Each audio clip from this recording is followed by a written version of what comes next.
Dear students, biology के chapter number 15 के next lecture में आपको वेलकम करते हैं। इस लेक्चर में हम डिस्कस करेंगे इंटरनल स्ट्रक्चर ऑफ किडनी। इससे प्रीवियस लेक्चर्स में हम urinary system of human being के बारे में पढ़ चुके हैं। तो डियर स्टूडेंट्स, जब हम किसी किडनी को लेंथ वाइज कट करते हैं, वर्टिकली कट करते हैं, तो जो हमें इसका सेक्शन ऑब्टेन होता है इसको बोलते हैं LS का मतलब है लॉन्गिट्यूडनल सेक्शन। तो ये आपके सामने किडनीज़ का लॉन्गिट्यूडनल सेक्शन ड्रॉ किया गया है, जिसमें अप से डाउन यानी वर्टिकली किडनी को कट करके उसके इंटरनल पार्ट्स को शो किया गया है। इसके जो मेन इंटरनल पार्ट्स हैं उसमें ये जो पेरिफेरल इसका बाहर वाला हिस्सा है इसको कहा जाता है renal cortex. Outer part of the kidney is known as renal cortex इसको कहा जाता है। और ये पार्ट होगा रेडिश कलर का जो आउटर पोर्शन है इसको कहा जाता है रीनल कॉर्टेक्स। जो इसका इनर पार्ट है इसको बोला जाएगा renal medulla. Renal medulla pale yellowish in colour है। तो किडनी डिस्टिंक्टली दो रीजन्स के अंदर डिवाइडेड है, एक आउटर रीजन जिसको बोलते हैं रीनल कॉर्टेक्स, इनर रीजन जिसको बोलते हैं रीनल मेडुला। रीनल मेडुला में आप देख सकते हैं कि कुछ पायरामिड लाइक स्ट्रक्चर्स पाए जाते हैं जिनको हम बोलते हैं रीनल पायरामिड्स। रीनल पायरामिड्स की जो टिप है या एपेक्स है, ये सारे रीनल पायरामिड्स की टिप्स या एपेक्स हैं, they opens into a cavity which is known as renal pelvis. Cavity inside the kidney is known as renal pelvis इसको कहा जाता है। तो रीनल कॉर्टेक्स आउटर पोर्शन है, रीनल मेडुला इनर पोर्शन है। रीनल मेडुला में क्या पाए जा रहे हैं? रीनल पायरामिड्स पाए जा रहे हैं और इसके अंदर जो कैविटी है इसको कहा जाता है रीनल पेल्विस। पेल्विस में यूरिन कलेक्ट होता है और पेल्विस की कंटिन्यूएशन को which take the urine out of the kidney away from the kidney इसको बोला जाता है यूरीटर।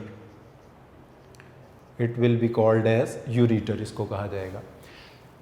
कैविटी का नाम पेल्विस है, इस कैविटी की कंटिन्यूएशन का नाम यूरीटर है। जिस कनकेव साइड से ये यूरीटर अपीयर होगा इस कनकेव साइड को बोला जाएगा हाइलस।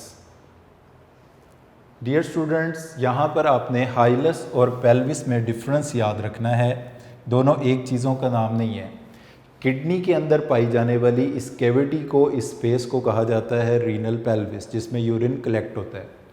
हाइलस बोलते हैं depression on concave side of kidney, या किडनी की वो साइड जो वर्टिब्रल कॉलम की तरफ है वहाँ जो डिप्रेशन पाया जाता है इसको हम बोलते हैं हाइलस। हाइलस से किडनी को ब्लड सप्लाई करने वाली रीनल आर्टरीज और किडनी से ब्लड वापस ले जाने वाली रीनल वेन्स किडनी में एंटर और लीव करती हैं। जो किडनी को ब्लड सप्लाई करेगी इसको बोलेंगे रीनल आर्टरी, और जो किडनी से ब्लड अवे लेके जाएगी इसको बोलेंगे रीनल वेन। तो वो पार्ट जहाँ से रीनल आर्टरी किडनी में दाखिल होती है, रीनल वेन किडनी को लीव करती है और यूरीटर किडनी को लीव करता है, इस डिप्रेशन को, इस कनकेव साइड को बोला जाता है hilus. While the cavity inside the kidney is known as renal pelvis. ये तमाम किडनी एक वाइट फाइब्रस कॉर्ड के अंदर लिपटा होता है जिसको हम नाम देते हैं रीनल कैप्सूल का। This white fibrous sheath in which kidneys are enclosed और protected is known as renal capsule इसको कहा जाएगा। तो dear students, internal structure of kidney में यही पार्ट्स आपको नज़र आएंगे। डिस्टिंक्टली इसके दो रीजन्स हैं, outer region dark reddish colour का रीजन, इसका नाम है रीनल कॉर्टेक्स। इनर पार्ट जो कि पेल येलोइश कलर का है इसका नाम है रीनल मेडुला। रीनल मेडुला के बॉर्डर पर कुछ पायरामिड लाइक स्ट्रक्चर्स हैं जिन्हें कहा जाता है रीनल पायरामिड्स, और इनके अंदर ये तमाम स्ट्रेट कलेक्टिंग डक्ट्स मिलकर इसकी जो टर्मिनल एंड बना रही है इसको बोलते हैं apex. All this apices opens into a cavity which is known as renal pelvis. Renal pelvis continue to leave the kidney and is known as ureter, या हम ये भी कह सकते हैं कि जो किडनी से यूरिन को ब्लैडर तक ले जाए उस डक्ट को यूरीटर बोलते हैं। और कनकेव साइड का वो डिप्रेशन जहाँ से ureter, renal artery, renal vein kidney में एंटर एंड लीव कर रहे हैं, इसको बोला जाता है रीनल पेल्विस। और ये पूरा किडनी जिस शीट के अंदर एनक्लोज्ड है, इसको कहा जाएगा रीनल कैप्सूल। और ये जो किडनी की आप इंटरनल स्ट्रक्चर की डायग्राम देख रहे हैं, ये किडनी का लॉन्गिट्यूडनल सेक्शन है। लॉन्गिट्यूडनल का मतलब होता है जिसको लेंथ वाइज कट किया गया। LS से मुराद यहाँ पर लॉन्गिट्यूडनल सेक्शन है। तो ये हमारे पास डियर स्टूडेंट्स किडनीज़ का इंटरनल स्ट्रक्चर था। Dear students, internal structure of kidney के बाद अब हम मूव करते हैं फंक्शनल यूनिट ऑफ किडनीज़ की तरफ, जिन्हें बोला जाता है nephron. Functional unit of kidney. Dear students, kidney एक ऐसा ऑर्गन है जो ब्लड को बॉडी में फ़िल्टर करता है और वेस्ट मटेरियल्स को रिमूव करने में हेल्प करता है। किडनी के अंदर जो लॉन्ग ट्यूब्यूल इस फंक्शन के लिए फंक्शन को परफॉर्म करती है, इसको कहा जाता है नेफ्रॉन। इसलिए हम ये कह सकते हैं कि वो छोटे से छोटा स्ट्रक्चरल पार्ट या ट्यूब्यूल जो किडनी में फिल्ट्रेशन का, एक्सक्रीशन का फंक्शन, ऑस्मो रेगुलेशन का फंक्शन परफॉर्म कर रही है, उस ट्यूब्यूल को बोला जाएगा नेफ्रॉन। तो एक नेफ्रॉन की ये डेफिनेशन हो सकती है कि functional unit of kidneys are known as nephron. इसको एक और तरीके से भी डिफाइन किया जा सकता है, kidneys consist of numerous fine tubules which are mixed with the blood capillaries. बहुत सारी छोटी छोटी हज़ारों लाखों ट्यूब्यूल्स जो कि ब्लड कैपिलरीज के साथ किडनीज में मिक्सअप हुई होती हैं, इन सबको कलेक्टिवली बोला जाता है नेफ्रॉन। नेफ्रॉन को इनकी लोकेशन के एतबार से दो पार्ट्स में डिवाइड किया जाता है। कॉर्टिकल नेफ्रॉन, ये वो नेफ्रॉन है जो किडनी के कॉर्टेक्स में पाई जाती हैं। कॉर्टेक्स से मुराद है आउटर रीजन में पाई जाती हैं। ये टोटल नेफ्रॉन में ज़्यादा होती हैं।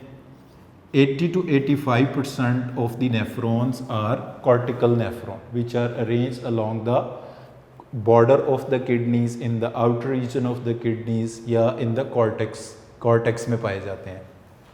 दूसरी वो नेफ्रॉन है जो कि लोकेटेड होती हैं, मेडुला में नहीं कहना, ये लोकेटेड होती हैं at the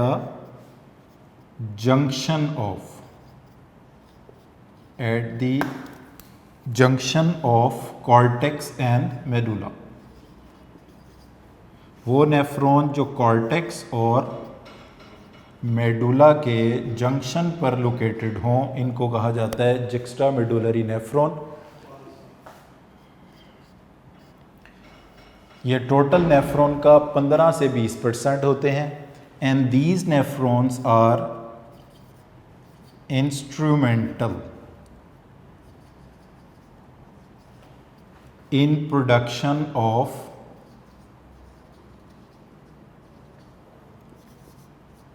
concentrated urine।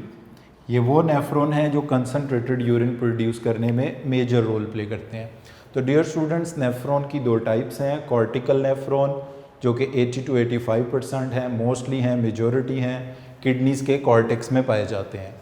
जुक्स्टामेडुलरी nephron ये ना कॉर्टेक्स में है ना मेडुला में है, इनका कुछ हिस्सा कॉर्टेक्स और कुछ मेडुला में है। It mean they are at the junction of cortex and medulla, और ये 15 से 20% है, but they are instrumental, they play specific important role in production of concentrated urine. ये ज़्यादा इंपॉर्टेंट है वाटर को बॉडी में कंजर्व करने के लिए।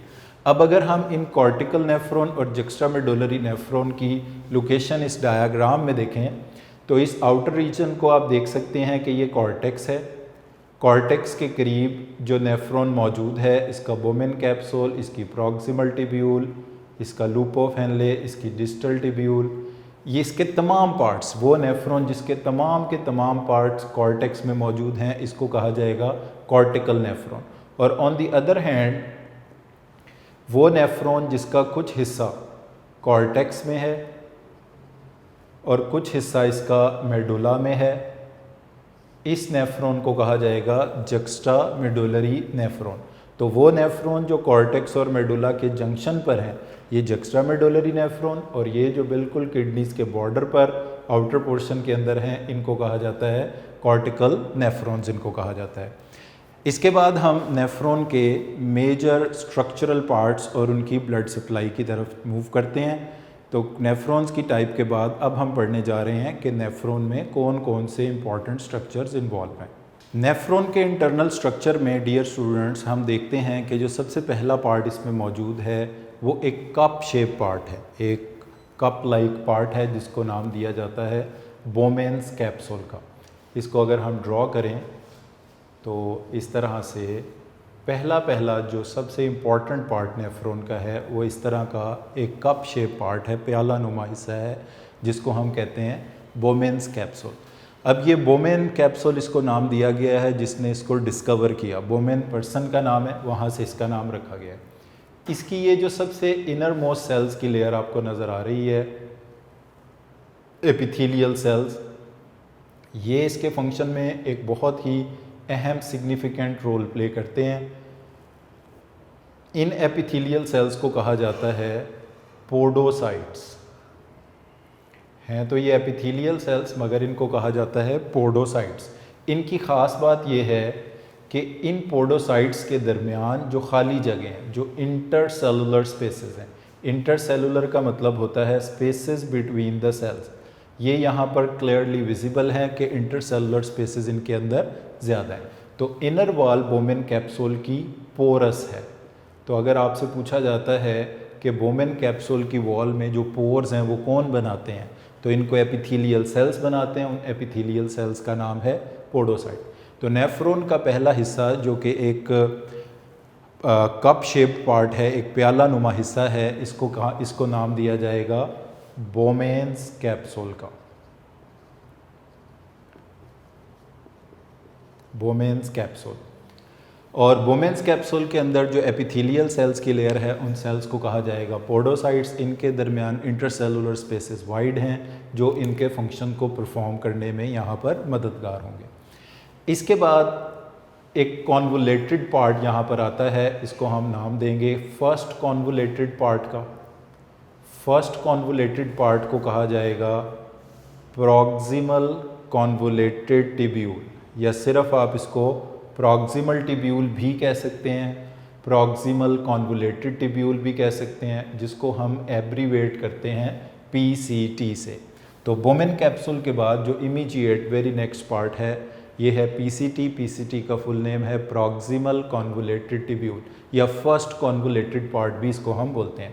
इसके बाद ये टिब्यूल डाउनवर्ड चली जाती है, और जब ये डाउनवर्ड जाती है तो इसी वजह से हम इसको कहते हैं डिसेंडिंग लिम्ब, और इसका डायामीटर कम होने की वजह से हम इसको थिन लिम्ब भी कहते हैं। जब ये ही टिब्यूल अपवर्ड डायरेक्शन में मूव करती है तो इसका कंपैरेटिवली डायामीटर बढ़ जाता है, इस वजह से इसको नाम दिया जाता है थिक टिब्यूल का।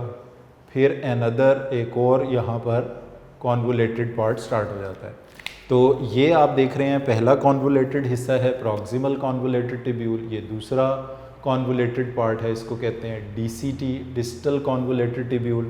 प्रॉक्सिमल और डिस्टल कॉन्वोलेटेड टिब्यूल के बिटवीन ये जो यू शेप पार्ट आपको नज़र आ रहा है इसको कहते हैं लूप ऑफ हेनले। यहाँ पर ये हेनले भी पर्सन का नेम है, इसलिए हमेशा इसका H कैपिटल लिखा जाएगा। अब इसमें वो लिम्ब जिससे फ्लो डाउनवर्ड है इसको कहा जाता है descending limb. Descending limb of the loop of Henley का ज़्यादातर पार्ट डायामीटर में बारीक है, इस वजह से इसको थिन लिम्ब का नाम भी दिया जा सकता है। ये तकरीबन आलमोस्ट सारा कम डायामीटर वाला है, तो डिसेंडिंग लिम्ब बोल दें या थिन लिम्ब बोल दें एक ही बात है। वो लिम्ब जो इसका अपवर्ड डायरेक्शन में मूव कर रहा है इसको एक तो नाम दिया जाएगा असेंडिंग लिम्ब का, डायामीटर ज़्यादा होने की वजह से इसको कहा जाएगा थिक लिम्ब। तो इसका डायामीटर ज़्यादा है इसलिए इसको थिक लिम्ब बोला जाएगा। तो डियर स्टूडेंट्स, पहला पार्ट आपने देखा इसका बोमेन्स कैप्सूल है, फिर इसका दूसरा पार्ट प्रॉक्सिमल कॉन्वोलेटेड टिब्यूल है, लूप ऑफ हेनले है, डिस्टल कॉन्वोलेटेड टिब्यूल है। इसके बाद यहाँ पर कुछ बड़ी बड़ी डक्ट्स हैं जिनको हम बोलते हैं कलेक्टिंग डक्ट्स, और मुख्तलिफ़ किस्म के नेफ्रॉन अपना यूरिन पास करते हैं सारा कलेक्टिंग डक्ट्स के अंदर। कलेक्टिंग डक्ट में एक नहीं बल्कि बहुत सारी नेफ्रॉन्स कनेक्टेड होती हैं। ये सारी ब्रांचेस यही इंडिकेट कर रही हैं कि इनके साथ बहुत सारी कलेक्टिंग डक्ट्स जो हैं, कलेक्टिंग डक्ट के साथ बहुत सारी डिस्टल टिब्यूल्स कनेक्टेड हैं। And it opens into renal pelvis. ये किडनी के रीनल पेल्विस में ओपन होते हैं। इस पार्ट को हम नाम देते हैं कलेक्टिंग डक्ट का। कलेक्टिंग टिब्यूल भी कह सकते हैं, यूरिन कलेक्टिंग टिब्यूल या डक्ट भी कह सकते हैं। तो यहाँ तक DCT तक ये नेफ्रॉन के पार्ट हैं। उसके बाद ये सारी नेफ्रॉन्स ओपन होती हैं into collecting ducts and these collecting ducts opens into renal pelvis. तो यहाँ तक डियर स्टूडेंट्स ये जो अभी हमने डिस्कस किए हैं ये नेफ्रॉन के स्ट्रक्चर्स हैं। अब हम आ जाते हैं नेफ्रॉन की ब्लड सप्लाई पर कि इसमें ब्लड कहाँ से आता है। वो नेटवर्क कैपिलरीज का जिसको बोमेन कैप्सूल ने सराउंड किया होता है, ये एक बॉल लाइक पार्ट है कैपिलरीज का।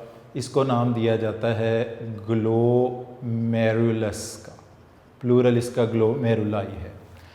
और ये Bowman capsule along with this glomerulus, इन दोनों को कलेक्टिवली कहा जाता है रीनल कार्पसल्स।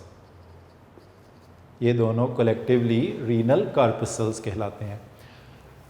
बोमेन कैप्सूल में ब्लड कहाँ से आता है? वो आर्टीरियोल्स जो ब्लड को बोमेन कैप्सूल की तरफ लेकर आती हैं, इनको कहा जाता है एफेरेंट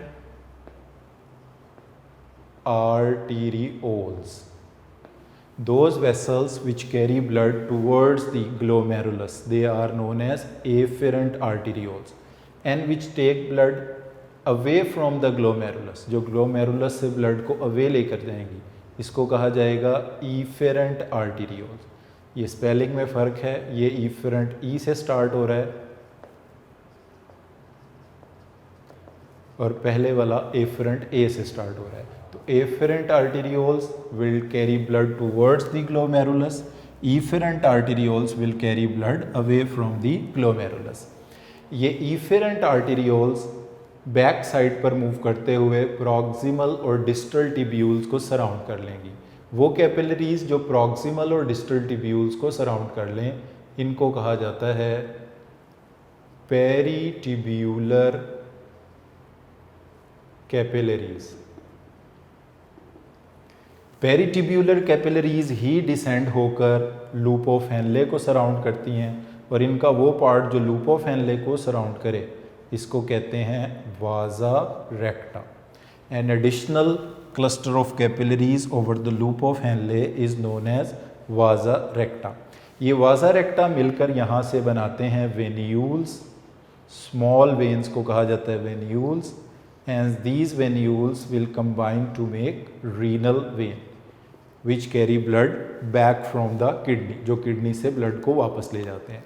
तो इसकी ब्लड सप्लाई के जो मेजर पार्ट्स हैं उनके अगर हम नामों की बात करें, एफेरेंट आर्टीरियोल्स, ईफेरेंट आर्टीरियोल्स, फिर इन दोनों के बिटवीन क्या है ग्लोमेरुलस जिसका प्लूरल ग्लोमेरुलाई है, पेरीटिब्यूलर कैपिलरीज हैं, वाजा रेक्टा है। डियर स्टूडेंट्स, इनके नाम हमने देख लिए, अब हम इनके इंडिविजुअली फंक्शन भी देख लेते हैं। एफरेंट आर्टीरियोल्स अगर आपसे पूछा जाए क्या होता है तो हम कहेंगे those arterioles which carry blood towards the glomerulus are known as afferent arterioles. इसके बाद आते हैं glomerulus, a cluster of capillaries which is surrounded by the Bowman capsule is known as glomerulus. तीसरे नंबर पर ईफेरेंट आर्टीरियोल्स आते हैं which carry blood away from the glomerulus, इनको कहा जाएगा efferent arterioles. Branches of the efferent arterioles which surround the proximal and distal convoluted tubules are known as peritubular capillaries, and a cluster of capillaries around the loop of Henle is known as vasa recta. तो dear students, इस diagram में आप देख सकते हैं कि किस तरह से हमने नेफ्रॉन के स्ट्रक्चर्स के बारे में पढ़ा, कौन कौन से स्ट्रक्चर्स नेफ्रॉन में इन्वॉल्व हैं और उनके ऊपर कौन कौन से पार्ट से इनको ब्लड सप्लाई मिल रही है। अगर हम इसी डायग्राम में इस पार्ट को, लाइन को यहाँ से लेबल कर दें और इस हिस्से को हम बोलें कि ये कॉर्टेक्स है किडनी का, और इस हिस्से को कहें कि ये किडनी का मेडुला वाला पार्ट है। तो आप देख सकते हैं कि इस नेफ्रॉन का कुछ हिस्सा कॉर्टेक्स में है, कुछ हिस्सा मेडुला में है। यानी हम कहेंगे कि ये नेफ्रॉन कॉर्टेक्स में भी नहीं है, मेडुला में भी नहीं है, बल्कि कॉर्टेक्स और मेडुला के जंक्शन पर है। और ऐसी नेफ्रॉन जो कॉर्टेक्स और मेडुला के बॉर्डर या जंक्शन पर हो, इसको कहा जाता है जक्स्टा मेडुलरी नेफ्रॉन। तो जक्स्टा मेडुलरी नेफ्रॉन के कुछ हिस्से कॉर्टेक्स में हैं, कुछ मेडुला में। इसके वो पार्ट जो कॉर्टेक्स में हैं वो 3 पार्ट्स हैं। बोमेन्स कैप्सूल, इसका आप देख रहे हैं कि कॉर्टेक्स वाले हिस्से में है। PCT proximal convoluted tubule cortex वाले हिस्से में है। डिस्टल कॉन्वोलेटेड ट्यूब्यूल ये भी कॉर्टेक्स वाले हिस्से में है। इसके वो पार्ट जो मेडुला में है, कॉर्टेक्स में नहीं है, वो पार्ट है इसका LOH। LOH से बनता है लूप ऑफ हेनले। तो लूप ऑफ हेनले इसका आप देख रहे हैं कि ये सारे का सारा मेडुला की तरफ है। और इसका वो पार्ट जो कॉर्टेक्स में भी है, मेडुला में भी है, वो इसका पार्ट जो इन दोनों पार्ट्स के अंदर एग्जिस्ट करता है, बोथ पार्ट्स पे है, इसको हम कहेंगे कलेक्टिंग डक्ट्स। तो कलेक्टिंग डक्ट कॉर्टेक्स में भी हैं, कलेक्टिंग डक्ट मेडुला में भी हैं। ये डियर स्टूडेंट्स मैंने आपको डिस्ट्रीब्यूशन बताई है जक्स्ट्रा मेडुलरी नेफ्रॉन की, कि जक्स्ट्रा मेडुलरी नेफ्रॉन के 3 पार्ट्स सिर्फ कॉर्टेक्स में ही होते हैं। Bowman capsule, proximal convoluted tubule और distal convoluted tubule. Juxtamedullary nephron का लूप ऑफ हेनले सिर्फ मेडुला में होता है और इनकी कलेक्टिंग डक्ट दोनों में होती है। जबकि अगर हम बात करेंगे कॉर्टिकल नेफ्रॉन की, तो उसके सारे के सारे पार्ट ही कॉर्टेक्स में होते हैं। उसमें बोमेन कैप्सूल भी शामिल है, लूप ऑफ हेनले भी शामिल है, प्रॉक्सिमल डिस्टल ट्यूब्यूल भी शामिल है, कलेक्टिंग डक्ट्स भी उसमें शामिल हैं। तो वो कॉर्टिकल नेफ्रॉन तो सारी की सारी ही किसमें है, कॉर्टेक्स में है। तो यहाँ पर हमने ये स्ट्रक्चर और इसकी ब्लड सप्लाई को कंप्लीट कर लिया। अब हम नेक्स्ट पढ़ेंगे फंक्शन ऑफ द नेफ्रॉन के बारे में। Dear students, structure and blood supply of nephron के बाद अब हम मूव करते हैं फंक्शन ऑफ नेफ्रॉन पर। फंक्शन ऑफ नेफ्रॉन 3 मरहलों में मुकम्मल होता है, जिसमें पहला मरहला जो है वो है फिल्ट्रेशन। इस फिल्ट्रेशन को अल्ट्रा फिल्ट्रेशन या प्रेशर फिल्ट्रेशन का भी नाम दिया जा सकता है। अल्ट्रा और प्रेशर फिल्ट्रेशन का नाम भी दिया जा सकता है।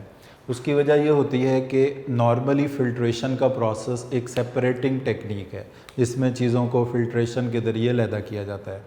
ताकि ये प्रोसेस जल्दी इफ़ेक्टिवली कंप्लीट हो जाए तो ये फ़िल्ट्रेशन की जाती है अंडर प्रेशर।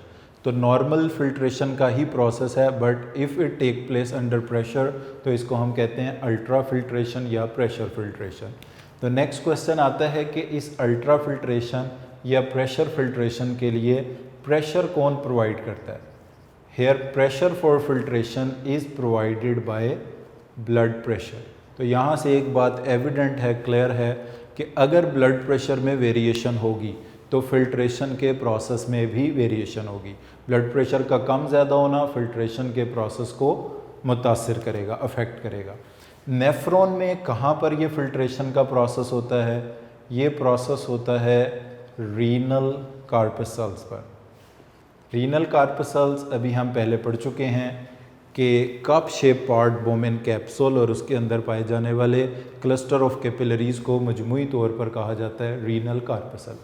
तो पहला मरला यूरिन फॉर्मेशन का या फंक्शन ऑफ नेफ्रॉन का फिल्ट्रेशन है, जिसको अल्ट्रा फिल्ट्रेशन या प्रेशर फिल्ट्रेशन क्यों कहा जाता है, because this filtration takes place in the blood pressure, due to blood pressure. और ये प्रोसेस नेफ्रॉन में कहाँ होता है, रीनल कार्पसल पर ये प्रोसेस होता है।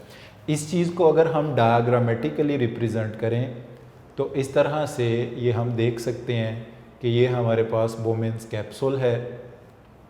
बोमेन्स कैप्सूल में ये जो इनर सेल्स की लेयर है इसको हम बोलते हैं पोडोसाइट्स, और हम पीछे पढ़कर आए हैं कि इनके दरमियान जो खाली जगह हैं, जो इंटरसेलुलर स्पेसेस हैं, वो बहुत ज़्यादा वाइड हैं, जिससे मटेरियल गुज़र सकते हैं। और इनके अंदर जो क्लस्टर ऑफ कैपिलरीज पाया जाता है, इसको कहते हैं ग्लोमेरुलस। ग्लोमेरुलस में जिस आर्टीरियोल के ज़रिए ब्लड आएगा, इसको कहते हैं एफेरेंट आर्टीरियोल, और जिससे अवे जाता है, इसको कहते हैं इफेरेंट आर्टीरियोल। एफेरेंट आर्टीरियोल्स का डायामीटर ज़्यादा होता है और इफेरेंट आर्टीरियोल्स का डायामीटर कम होता है।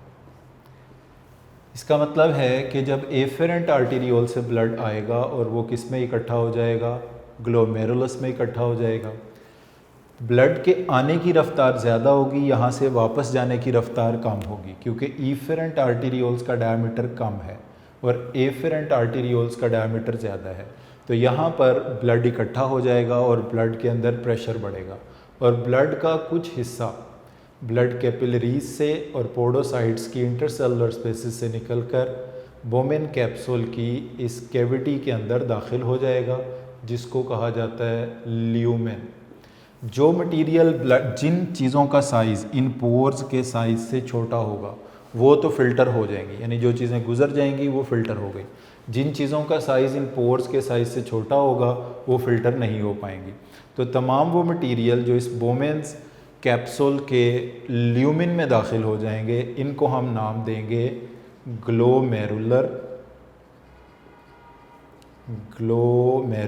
फिल्ट्रेट का, या इसको बोमेन्स फिल्ट्रेट भी कहते हैं। बोमेन्स फिल्ट्रेट कह दें, ग्लोमेरुलर फिल्ट्रेट कह दें, एक ही बात है। अब वो कौन सी चीज़ें हैं जो बोमेन्स फिल्ट्रेट या ग्लोमेरुलर फिल्ट्रेट में अपीयर नहीं होती? तो याद रख लें, एक तो ब्लड सेल्स हैं, और इसमें स्पेसिफिकली कौन से सेल्स, रेड ब्लड सेल्स और platelets. White blood cell sometime cross कर जाते हैं, इसलिए क्योंकि वाइट इन्फेक्शन वगैरह के दौरान, but generally blood cells can not be filtered in the nephron. दूसरी चीज़ जो इधर नेफ्रॉन में फ़िल्टर नहीं होती, उसमें शामिल हैं लार्ज प्रोटीन्स, जैसे कि albumin, globulin, fibrinogen, plasma protein, ये भी फ़िल्टर नहीं होती। तो जो चीज़ें फ़िल्टर नहीं, जो हो सकती हैं फ़िल्टर, वो कौन सी चीज़ें हैं? उसमें 4 मेन कैटेगरीज़ की चीज़ें शामिल हैं। नंबर 1, यहाँ पर वाटर फ़िल्टर होगा। नंबर 2, यहाँ पर सॉल्ट्स फ़िल्टर होंगे। सॉल्ट्स कह दें, आयंस कह दें, मिनरल्स कह दें, एक ही बात है। इसमें सोडियम, पोटाशियम, कैल्शियम, इस तरह की चीज़ें शामिल हैं। इसके अलावा इसमें नाइट्रोजनस वेस्ट फ़िल्टर होंगे, और जो कि अमोनिया, यूरिया, यूरिक एसिड सारे ही हो सकते हैं, मगर जो primary nitrogenous waste human body में होता है वो यूरिया है। और चौथे नंबर पर इसमें आते हैं न्यूट्रिएंट्स, वो ग़िज़ाई अज्जा जो हमारे ब्लड में शामिल हैं। इसमें आप मेनली एग्ज़ाम्पल ले लें ग्लूकोज़ की, मगर और भी चीज़ें इसमें शामिल हैं, जैसे अमाइनो एसिड हैं, वाइटामिन्स हैं, ग्लूकोज, ये शब्द शामिल हैं।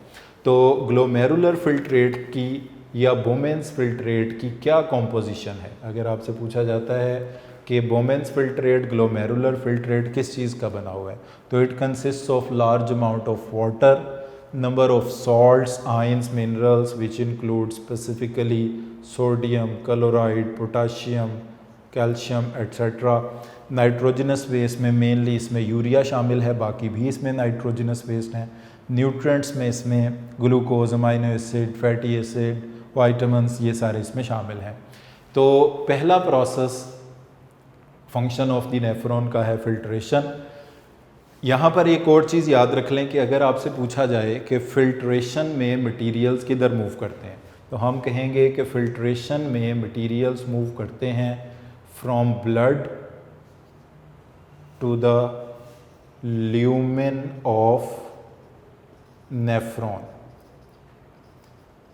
From the blood to the lumen of nephron. अब अगर आपसे पूछा जाए क्या सारा ही ब्लड मूव करता है ल्यूमेन से नेफ्रॉन की तरफ, सारा ब्लड नहीं मूव करता। हमने देखा कि ब्लड सेल्स और प्रोटीन्स ये मूव नहीं कर सकते। तो अगर आपसे कहा जाए कि क्या ये फिल्ट्रेशन का प्रोसेस सिलेक्टिव है, तो बिल्कुल ये प्रोसेस सिलेक्टिव है, क्योंकि इसमें ब्लड सेल्स मूव नहीं किए, प्रोटीन्स मूव नहीं की, बाकी चीज़ें इसमें मूव की हैं। तो डियर स्टूडेंट्स, ये फंक्शन ऑफ द किडनी के या फंक्शन ऑफ नेफ्रॉन का पहला स्टेप था, जिसे हम नाम देते हैं फिल्ट्रेशन का। अब हम मूव करते हैं इसके दूसरे स्टेप की तरफ, जिसका मतलब है रीएब्जॉर्प्शन।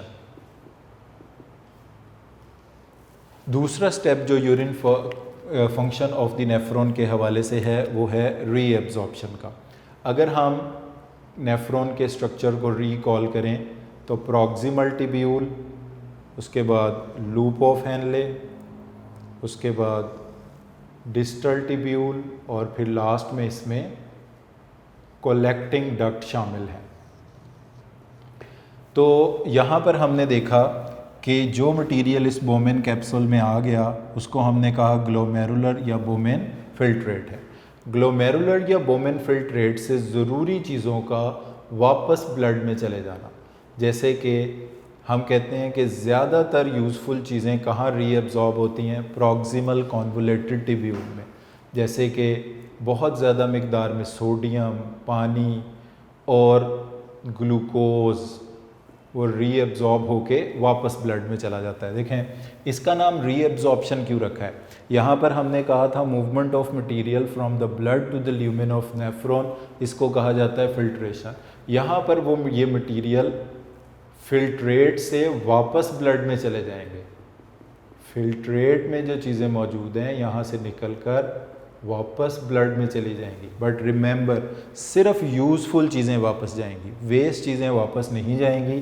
जैसे यूरिया की रीअब्जॉर्प्शन नहीं होगी, तो बहुत ज़्यादा मिकदार में सोडियम, वाटर और ग्लूकोज तो 100% किधर रीअब्जॉर्ब हो जाएगा, प्रॉक्सिमल कॉन्वोलेटेड टिब्यूल में रीअब्जॉर्ब हो जाएगा। जब ये फिल्ट्रेट प्रॉक्सिमल कॉन्वोलेटेड टिब्यूल से डिसेंडिंग लिम्ब की तरफ आएगा तो इस फिल्ट्रेट के अंदर मोस्टली क्या बचेगा, नाइट्रोजिनस बेस। जब ये फिल्ट्रेट मूव कर रहा होगा डिसेंडिंग लिम्ब से तो यहाँ पर वाटर की रीअब्जॉर्प्शन होगी, और जब ये फिल्ट्रेट अपवर्ड डायरेक्शन में मूव करेगा असेंडिंग लिम्ब में तो यहाँ पर सोडियम आयंस की रीअब्जॉर्प्शन होगी। डिस्टल कॉन्वोलेटेड टिब्यूल्स में भी जो पानी बच गया इसकी कलेक्टिंग डक्ट में भी पानी की रीअब्जॉर्प्शन। तो ये नेफ्रॉन के मुख्तलिफ हिस्सों में हम देखते हैं कि जो इसेंशियल मटीरियल्स हैं वो रीअब्जॉर्ब हो जाएंगे। तो फंक्शन ऑफ नेफ्रॉन के हवाले से हमारे दो पार्ट्स पूरे हो गए, फिल्ट्रेशन एंड रीअब्जॉर्प्शन।